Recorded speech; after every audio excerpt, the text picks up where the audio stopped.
অন্তর্বর্তী সরকারের কিছু উপদেষ্টার বিরুদ্ধে ওঠা দুর্নীতি অনিয়মের অভিযোগ তদন্ত করছে টিআইবি, এমনটা জানিয়েছেন সংস্থাটির চেয়ারপারসন ফ্রাঁসোয়া ভ্যালেরিয়া। ৩ দিনের সফরে ঢাকায় এসে মব ভায়োলেন্স বিষয়ে উদ্বেগ জানান তিনি। টিআইবির নির্বাহী পরিচালক বলেছেন, বিগত সরকারের আমলে পাচার হওয়া অর্থ ফেরাতে কাজ করছে সংস্থাগুলো।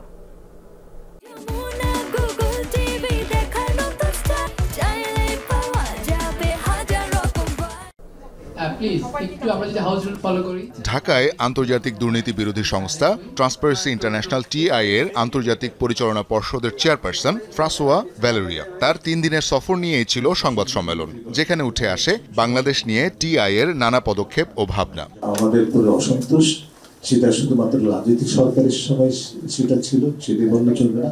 আমরা জানি যে আমাদের পুরো অসন্তোষ বর্তমান সরকারের কোনো কোনো মহল থেকে আছে। জানান, অন্তর্বর্তী সরকারের কিছু উপদেষ্টার বিরুদ্ধে দুর্নীতি অনিয়মের যে অভিযোগ উঠেছে তার তদন্ত চলমান। নির্বাহী বিভাগ থেকে বিচার ব্যবস্থাকে আলাদা করার পরামর্শ দেন তিনি। দাবি তোলেন দুর্নীতিগ্রস্ত ব্যক্তিদের সঠিক বিচারের আওতায় আনার। You cannot fight against abuse of power in a climate of violence. Mob ভায়োলেন্সের মতো বিষয়গুলো নিয়ে টিআই উদ্বিগ্ন। সাংবাদিক সহ সাধারণ মানুষও আক্রান্ত হচ্ছেন। এটা গণতান্ত্রিক পরিবেশ তৈরি করতে বাধাগ্রস্ত করবে।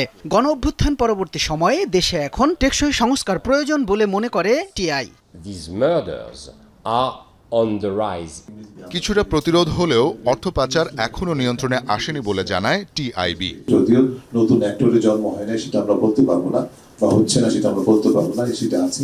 কিন্তু সার্বিকভাবে ব্যাংকিং সেক্টর এখন আগের তুলনায়, যদিও সংস্কারে আরো অনেক দূর যেতে হবে, কিন্তু বেশ উল্লেখযোগ্য পরিবর্তন হয়েছে। দুদক সংস্কার কমিশনের সকল কার্যক্রম টিআইবি নিজস্ব অর্থায়নে এবং নিজস্ব কার্যালয়ে নিজস্ব উদ্যোগে, ঢাকার বাইরে যে কাজগুলো হয়েছে সেগুলো টিআইবি নিজস্ব উদ্যোগে হয়েছে। সরকারের কাছ থেকে কোনো অনারারিয়াম বা সম্মানী ইফতেখারুজ্জামান নেয় নাই।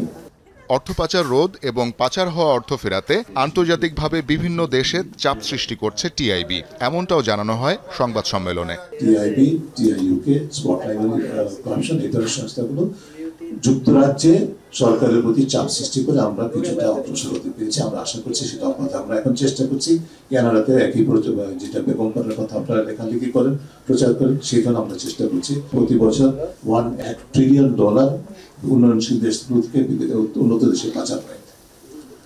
কিন্তু যেটা তিনি বলেন নাই সেটা হচ্ছে তার মাত্র 1% ফেরত আসে, মাত্র 1%। এবং এই যে 1% টাকাটা ফেরত আসতে গড়ে 6 থেকে 8 বছর সময় লাগে। দুর্নীতি দমন সংক্রান্ত সংস্কার কমিশনে টিআইবি প্রধানের অংশগ্রহণ নিয়ে প্রশ্ন তোলেন সাংবাদিকরা। জবাবে টিআই চেয়ারম্যান বলেন, সরকার এবং তার অংশীজনদের বিতর্কিত ভূমিকার সমালোচনার ক্ষেত্রে কোনো আপোষ নেই।